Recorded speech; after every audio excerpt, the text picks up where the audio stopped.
Comment chaque fois, quel est le péché capital que le Moulouba aurait commis pour que chaque fois qu'il s'agit de lui, il y a toujours un tollé et tout ça.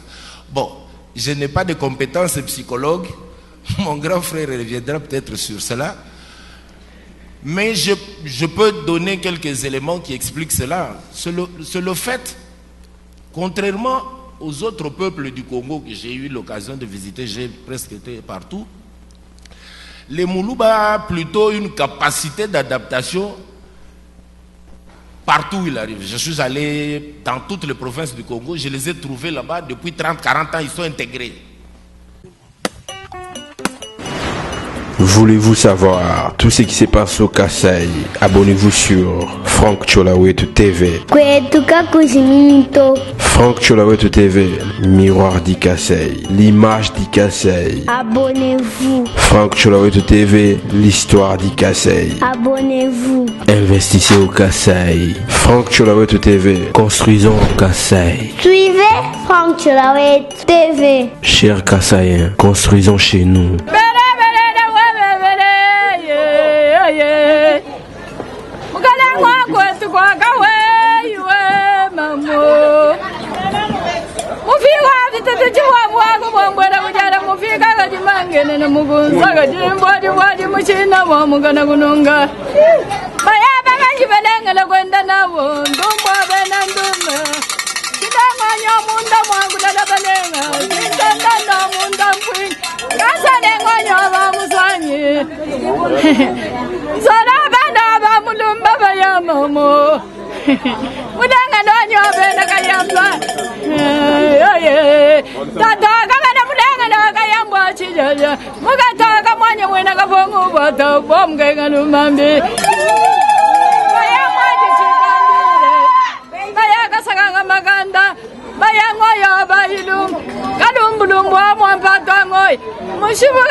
Le villageois va du moins galon chanchon. When I tang it over, when a lumbai, Punga Kanda galon jangan, Bayamamo, Lela Compua Bayamam, Bayaga Sansa, Bajuan, Chidim Bajuan.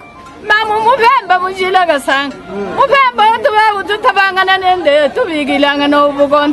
Waja saw Moabi Mugon. Panjimuimba Moaju win. Najugila Mamu, Animulaja Chibang, Mulaja Mugabe. When no Kabunji Chondo. We are Wakumulenda Mamu, Badibay Mugumulenda win. Mamu Chuvanda, Wabam, where I go, we are Wakumulenda. Yayakamuna Mwatulelu, Wabachi Tamba, Mugudu Mujansi La Guela Chondo, Mugudu Wagujing La Gwembanin. Chile webebele. Kasa abachilanda kasa mukwachi nyina bambwe. Kasa jilengo dachilanda kushalo shobora mwai. Mudumano achumbu nintamba kankonda mulombo wa mubichacha ngolo kwa taja wala bitonda. Kabayango ngolo. Ya kamuna lelu mukwamu kanya mukanda chitengo mumba tomu mpondo mundaka yombu yombu. Mudumano mumbu ilubacho shanga na mkuya. Kapapera bigenzanga mamukwabo mwena melembo. Zubwange mama. Zubwanu kinoku vongu zubwami anda milongo. Bigala beja nyonganga tunungumba tumusenga mbati. Bena kwetu bigala baba yanyi. Mwamba chitomba. Mwena mwamba ngongolu. Zabo abakanda mwena kafinga. Zabo kachina mingila. Tombo nuka laji vejimbele mchina wakubunduka boy. Chilombo abakasong. Tatwanyo abamulumba. Ulala kwa chijaje muke toka mwenye mwena kabongo. Ulumana kanyinda washa mwena. Yaya kamuna mwetu lelu. Nanshi kujila mamwanyi ndumbia mukaye mamu. Mamwanku mebebe kujibwekila munya. Mamwanyi wabene chilunga. Mukaye mukajabana babu kabanyiko. Ati ya kwenu lelu olukusodosu lusanga losu. Kazajo mukantenta. Wangala abantu kazajo wabene ngom. Mamukaja kalalo wabene poi mukajanga tobi sonsi. Mamukaja wala msenga. Kabayango ngolo. Nanshi kujila mamwe.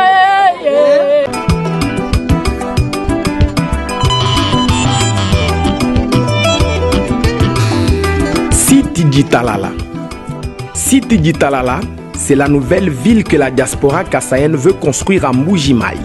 Siti Djitalala, c'est dans la commune de Bipemba, non loin de la concession de Mutombo-Djikembe. Siti Djitalala, c'est un endroit urbanisé, aménagé et disponibilisé pour vos constructions selon le goût et les choix.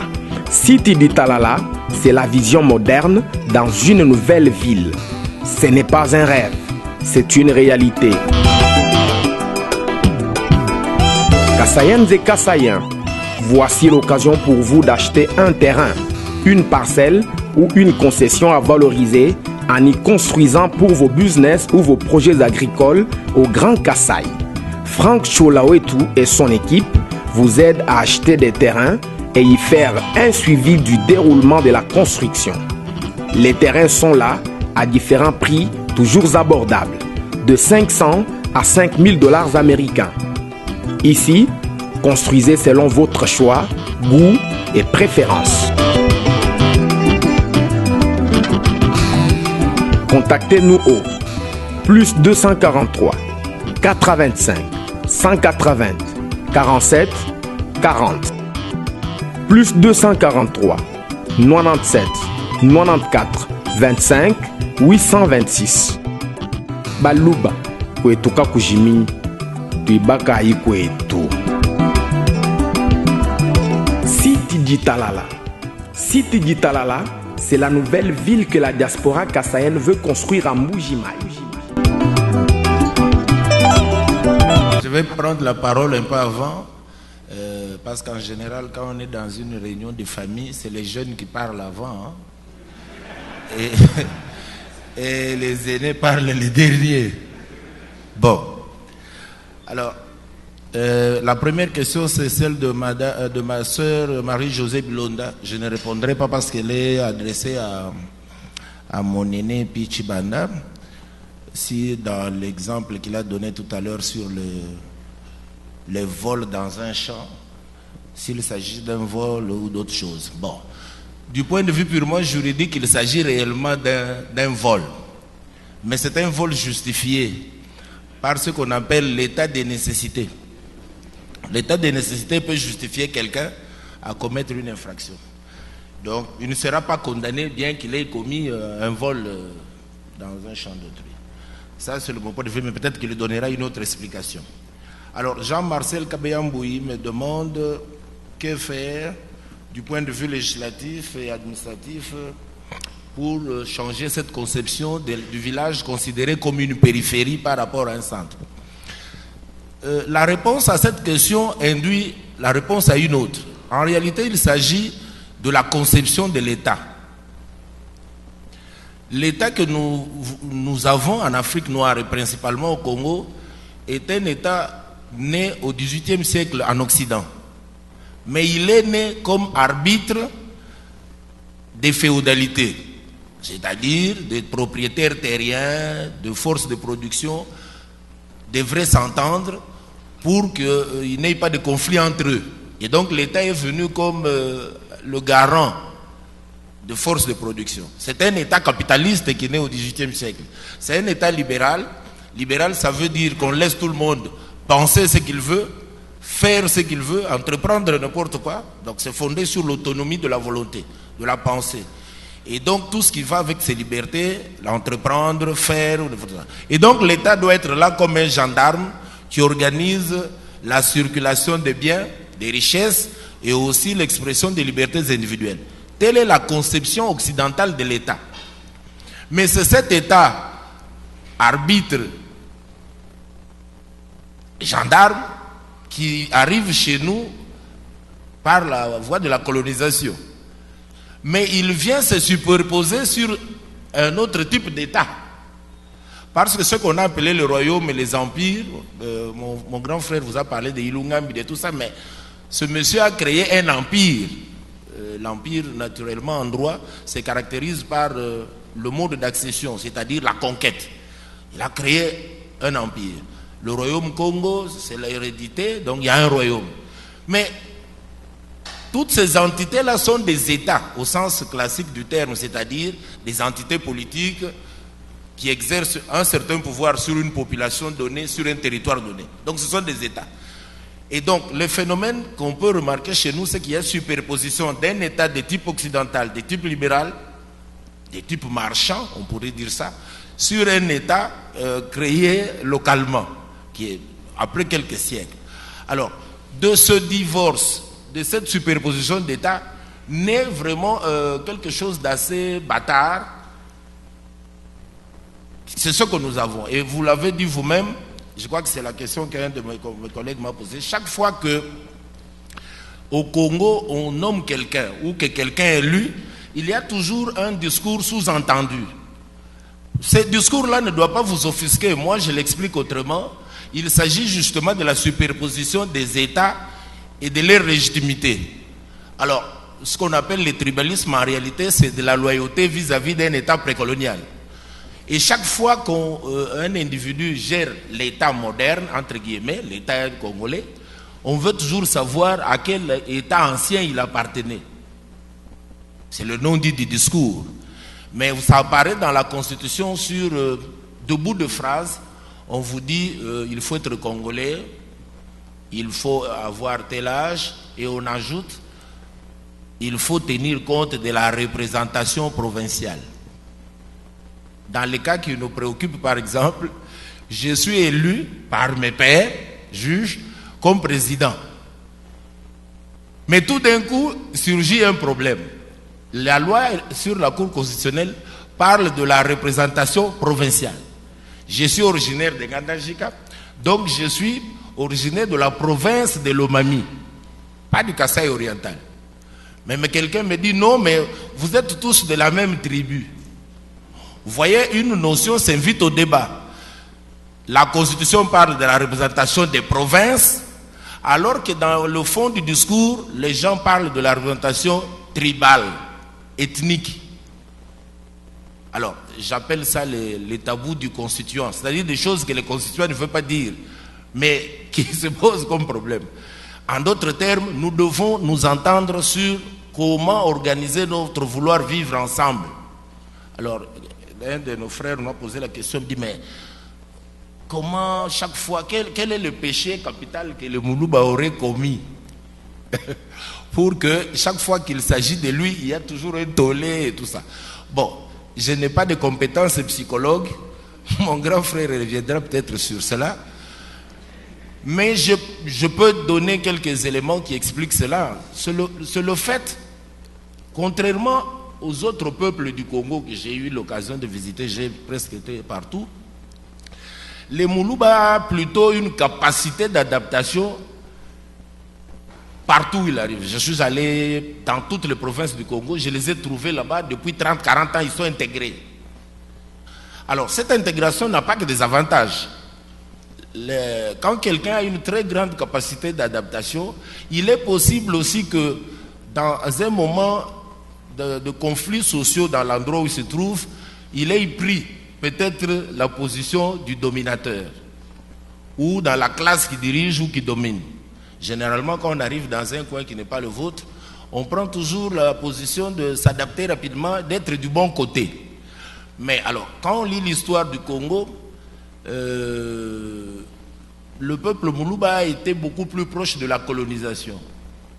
Et vous retrouvez qu'ils ont accompagné le colon, notamment en allant à l'école des colons. Les autres ont refusé d'y aller jusque dans les années 50, ils n'aimaient pas aller à l'école. Les écoles étaient par exemple, les pères jésuites ont créé de bonnes écoles dans le Bandundu, dans le Congo central, mais vous verrez que les Kasaïens quittaient le Kasaï, allaient très loin à pied jusqu'à Maïdi pour étudier. Donc il y a eu une sorte d'adhésion rapide au schéma occidental.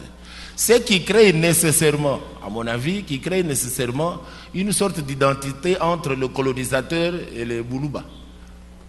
Comme il était une sorte de main avancée ou de porte-étendard de la civilisation occidentale.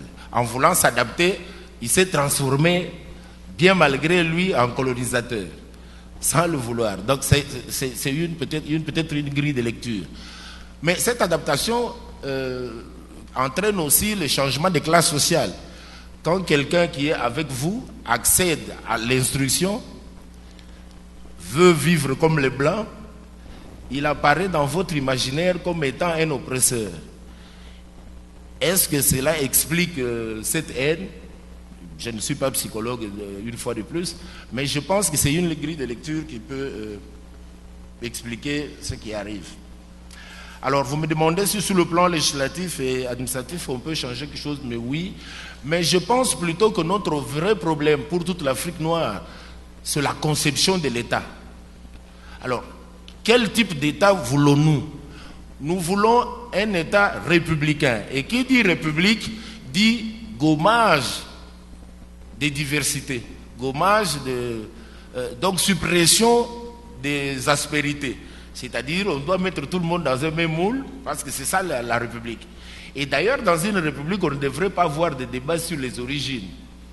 Je rappelle qu'un pays comme la France, qui existe depuis le baptême de Reims, de Clovis, plus de 1000 ans donc, a aussi des ethnies et des tribus là-bas. Il y a les Lorrains, il y a les Bretons, il y a les... Mais vous ne verrez nulle part dans une loi française on dit que pour être Premier ministre, si le président est de la Lorraine, le président ne doit pas être marseillais ou des choses comme ça. Parce que justement, eux, ils ont considéré que l'État est un État républicain qui ne connaît pas les tribus, les autres classes de choses, qui ne connaît que l'individu. Dans une république, ce sont les individus face à l'État. Mais chez nous, en même temps que nous croyons à l'existence des individus, nous croyons à l'existence des groupes. La Constitution parle même des groupes ethniques et tout ça. Alors, mais maintenant, cette même Constitution ne va pas jusqu'au bout de la logique. Alors, si c'est des groupes ethniques qui sont reconnus, alors donnons-leur une existence constitutionnelle. En ce moment-là, ne passons pas notre temps à faire le suffrage universel. Parce que le suffrage universel suppose que chaque individu donne sa voix à la personne de son choix. Mais dès que ces gens, chacun a fait son choix, nous rentrons dans l'autre paradigme où nous voulons que les tribus soient représentées. Donc nous sommes dans des logiques diamétralement opposées, où c'est l'individu, ou c'est le groupe qui doit s'exprimer. Alors si c'est le groupe, entendons-nous tout simplement, au lieu de gaspiller l'argent, on va dire cette fois-ci, vous les Bakongo, organisez-vous, produisez-nous un président. Ou vous les Balouba, cette fois-ci c'est votre tour, organisez-vous. Alors, à ce moment-là. Donc c'est une logique qu'il faut choisir. Alors, comment on va le faire? Je n'ai pas des idées plus claires là-dessus, mais il faut qu'on fasse un choix. Un pays comme le Burundi, dans sa constitution, a fait ce choix. On a dit par exemple qu'il faut faire une alternance entre les Hutus et les Tutsis. Alors quand les Hutus ont fait 2 mandats, c'est le tour des autres, et ainsi de suite. Alors, c'est-à-dire ils ont brisé les tabous, ils ont mis ça carrément dans le texte. On dit, bon, si le président est Tutsi, le premier ministre doit être Hutu, le président de l'Assemblée nationale doit être ceci. Donc, on peut le dire aussi, pour éviter ces débats qui s'invite tout le temps chez nous. Alors, j'en profite pour parler aussi à Théo Kadima qui m'a parlé de quel est mon sentiment personnel sur le vouloir vivre ensemble. Je crois que je viens de donner quelques éléments de réponse sur cela. À mon père Mounio Kamwana Chalo, il me parle aussi de cette dichotomie droit coutumier. Ça relève justement de cette conception. L'arrivée de l'homme blanc chez nous n'a pas réussi à faire une assimilation de notre conception de la société avec la leur. Il n'y a pas eu symbiose. De sorte que nous sommes dans deux logiques diamétralement opposées. Un exemple, vous prenez le code de la famille. Le code de la famille ne connaît que le mariage monogamique. On dit l'homme a une femme. Bon, c'est un souhait parce que le code de la famille relève du roi romano-germanique qui lui-même est influencé par une civilisation judéo-chrétienne. On ne conçoit qu'un homme, une femme, Adam, Ève et tout ça. C'est une conception mythologique, mais c'est ça, cette conception-là. Mais dans la conception bantoue de la vie, où on demande plutôt l'augmentation de la vie, nous sommes plutôt dans un schéma polygamique. Alors, mais comme la nature l'emporte toujours sur l'écrit, même ceux qui professent la polygamie, quand ils meurent, on découvre qu'ils avaient beaucoup d'enfants et beaucoup de mères. Alors, ils disent, il faut une sorte d'hypocrisie. Ils sont monogames sur papier, mais dans la réalité, ils sont polygames. Alors, ils reconnaissent les enfants, mais ils ne veulent pas parler de leur mère. En tout cas, pas officiellement. Donc, c'est cette nature de chauve-souris qui pose problème, justement, du droit africain. Donc, nous avons un droit qui ne résout pas nos problèmes. Mais puisque c'est à la fois un certificat de reconnaissabilité vis-à-vis de l'extérieur, on prend des lois qui doivent être reconnues par les Blancs.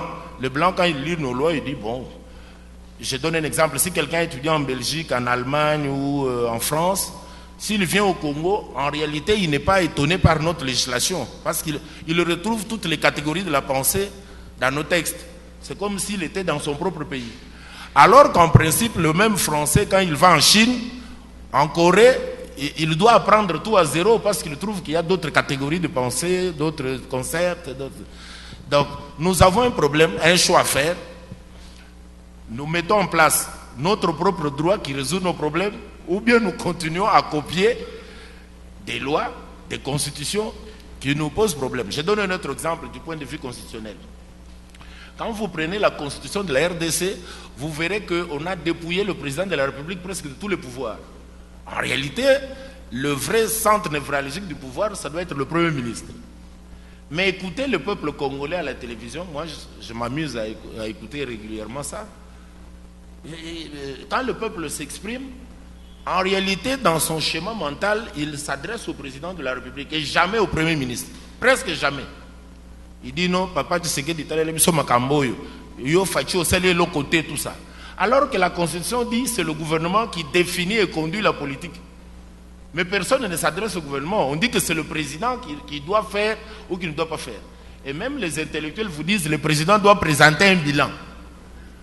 On dit, ah bon, le bilan, mais lui, ce n'est pas lui qui définit la politique. Donc il y a toujours cette dichotomie entre ce qui est écrit et ce qui est pensé. Ce qui est pensé par le Congolais, c'est que nous voulons un régime qui ressemble au régime que nous avons dans nos villages. On ne peut pas avoir un chef qui ne fait rien. Or, dans notre constitution, nous avons voulu un chef qui dort et un premier ministre qui travaille avec son parlement et tout ça. Donc, il y a tout ce dichotomie, pas seulement en droit constitutionnel, mais en droit de la famille, en droit des personnes, en droit des biens, dans tous les domaines. Nous voulons à la fois être blanc et noir. Alors, conséquence, on est un peu chauve-souris, on ne sait pas exactement ce qu'on veut. Alors, Edouard Bakaji, quand lui, il a posé la question des juifs noirs d'Afrique, ça c'est pour mon grand frère, il y répondra. Bon, mais je pense qu'il s'agit d'un mythe. Hein, être juif, entre nous et juifs, je ne vois pas un grand rapport. Alors, qu'y a-t-il de mauvais dans la culture Louba? Bon, mon grand frère répondra. Madame Germaine Toumba me demande de faire une synthèse du village colonial et post-colonial. Madame, il n'y a pas de synthèse à faire, leur nature juridique étant restée totalement la même. Et leur utilité économique étant restée la même. Je vous ai dit du point de vue juridique, c'est resté toujours des circonscriptions administratives, c'est-à-dire des entités non pourvues de la personnalité juridique. Donc, ne pouvant pas avoir un patrimoine propre, ne pouvant pas avoir des structures propres pouvant le gérer. Donc, les statuts, il est resté le même. Et c'est la même question pour M. Kazadi Kaboulou, Pascal, c'est la même chose. À l'État indépendant du Congo, en 1900 et jusqu'à 1960, jusqu'à ce jour, le village a gardé le même statut juridique. Et enfin, il me demande quelle est la nature de la ville. Oui, par contre, en 2006, la ville a une nature juridique différente. La ville est une entité territoriale décentralisée. Décentralisée, ça veut dire qu'elle est là la personnalité juridique, elle a ses propres organes et il s'exerce une tutelle administrative sur la ville qui est exercée par le gouverneur de province. Alors que le village est une entité déconcentrée, c'est-à-dire n'a pas des organes propres, n'a pas de personnalité et par conséquent, il ne s'exerce pas une tutelle administrative. Et enfin, Jean-Marie Kabeya, à ne pas confondre avec Jean-Marcel Kabeya, lui me fait plutôt une proposition sur la loi portant statut de chef coutumier et en faisant observer qu'il y a maintenant beaucoup plus de conflits qu'avant. Est-ce qu'il faut repenser la loi? Absolument, il faut la repenser. Et il faudra, à l'occasion de peut-être d'un autre colloque, trouver les éléments à changer dans cette loi-là. Pour donner aux chefs coutumiers beaucoup plus d'espace qu'à l'administration. Parce que ça ne sert à rien de créer un statut particulier pour des chefs coutumiers en leur ôtant en réalité le pouvoir que la coutume elle-même leur reconnaissait. Et pour remettre tout à l'administration. Donc voilà les quelques éléments de réponse que j'ai tenté de fournir. Je vois que je n'ai pas été trop long, mais je vais passer la parole à vos frères.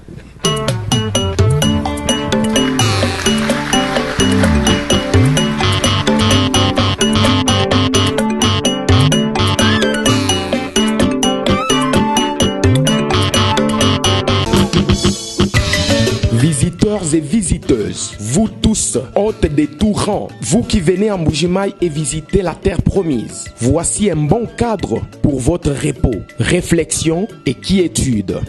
L'hôtel Gloria. L'hôtel Gloria, le meilleur de son genre et l'unique en sa qualité. Voici ce qu'organise pour vous l'hôtel Gloria.